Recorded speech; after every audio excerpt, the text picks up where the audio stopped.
Welcome back, everybody. Derrick Sue, your East Oakland advocate. Welcome back to this week's episode of The Way of Chi.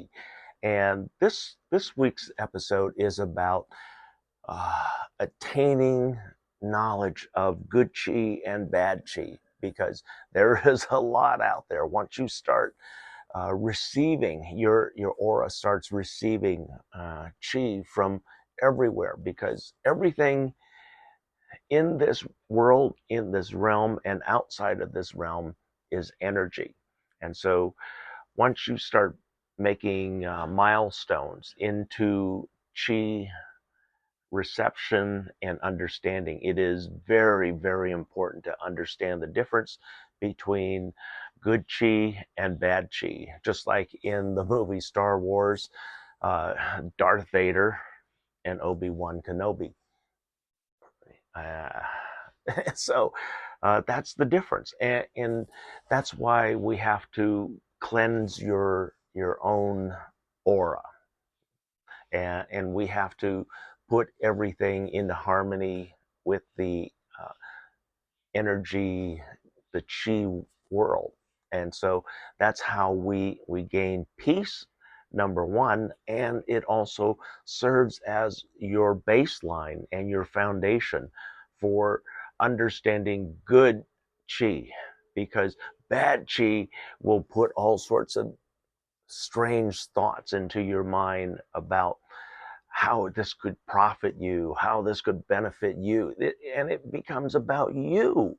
And so that's one of the things that you have to watch for. You know, it's a because bad chi is very selfish, and that's how one of the indicators, and only those that are pure of heart, pure of mind, and pure of soul can understand.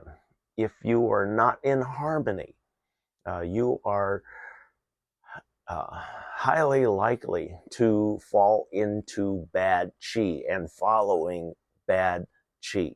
And that's what we want to help you to avoid doing, because a lot of bad things can happen.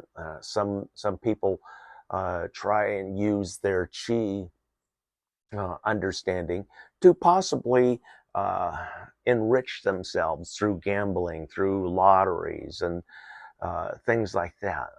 And we've had that in the past, and so um, we don't want to go down that path, because that's a very dark path, and it leads to a very unharmonious existence. And so our our goal is to be in harmony with the universe.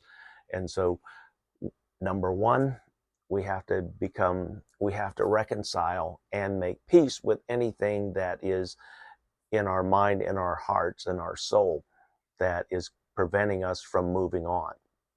So if you have conflict, only you can understand that. It's not me, not anybody else that can help you with that. You have to resolve and make peace with whatever that conflict is. Once you make peace with that, doors begin to open, milestones become foot stepping stones. And in the 14 years that I was studying my chi energy before I finally reached the fifth dimension, and that came in the month of March in the year 1988, and it was such a breakthrough. It was incredible. Uh, it lasted about 15 minutes. That's what I saw by Earth time. But in the fifth dimension, you are able to see the future. You can see the past. You can see what you've done in vivid clarity in the first person, not as, a documentary about you. No, you relive that in the first person. And this happens like that. Like I said, the fifth dimension is not limited to space or time. And so that's one of the benefits of reaching full fifth enlightenment, And once you've reached the fifth enlightenment, the other thing that becomes or that happens is that your answers that you seek, like what I'm doing for the city of Oakland, I asked for answers for the city of Oakland, solutions to all of Oakland's problems. And these are the solutions that the universe came back to me with. And sometimes it wasn't in meditation. It could come in your sleep. It can come in the form of a message on your own email, or a link that just suddenly pops up on your screen as answers. That's what happened here. That's where I got Arch Cabins, because I was just asking the universe, we need a steel home. We need it to be inexpensive. We need it to be flexible to a lot of different types of building. We need uh, to have fire flammable, to be fireproof, essentially, but yet be very comfortable. And that's the answer that the universe came back to me: Arch Cabins. And so that's one of the solutions that for Oakland that I came up with, using my chi energy and uh, putting my questions, seeking an answer out to the universe. And it didn't happen overnight. It didn't happen instantaneously. No, it took time, because along with that, I was also asking for, how are we going to deal with this financially? How can uh, I mean, it was a whole battery of questions that I put out to the universe along with that solution. Uh, and all of the answers came back. And that's how I had the answers for you, Oakland. And the universe says that this is a good thing. And so whether you believe me or not, that's where I get my answers. I ask the universe, and the universe responds back. And that can only happen with positive, good chi, because I'm not seeking anything for myself. I'm asking for the community. I'm asking for the universe to help this particular universe for answers, and not to enrich me or anything like that, just answers. And so these are the answers that I got, and that's what I'm passing on to you. And that's what's possible when you reach the fifth enlightenment. And it is incredible. Like I said, that happened back in 1988 March, and it lasted 15 minutes, but it seemed like a lifetime, what I was able to accomplish in that fifth dimension first time journey.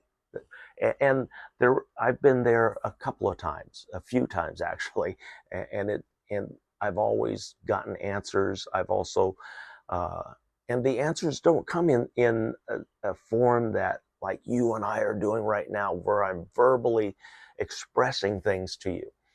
No, this the answers and everything is in your mind, in your soul, and your heart. All three combine to create your aura, and your aura communicates with the universe, and the universe communicates back. And that's what's so exciting about chi energy. And I wish that there would be more people that can take advantage of this, but very few people will succeed in reaching the fifth dimension, the fifth realm. And it took me 14 years to get there. So it is a journey, not a destination. It is only the door opening once you reach that destination. And then you have a road. And the road that I chose is the road that I'm on right now. But chi energy, deciphering good chi and bad chi, is the next most important step. This is why we are working at cleansing your mind, your heart, and your soul. And at the same time, how we do that. We communicate. We start touching our aura, communicating through our aura by meditation. And our aura sends the message out to the universe, and the universe responds back. But it's up to you to understand what your aura, the information that your aura is bringing in, because your aura will be bringing in good energy along with bad energy. And it's important that you have the pure mind, heart, and soul, so that you can understand the difference between negative energy, the bad chi, and the good energy and the positive chi. Thanks for joining me today. We'll be right back.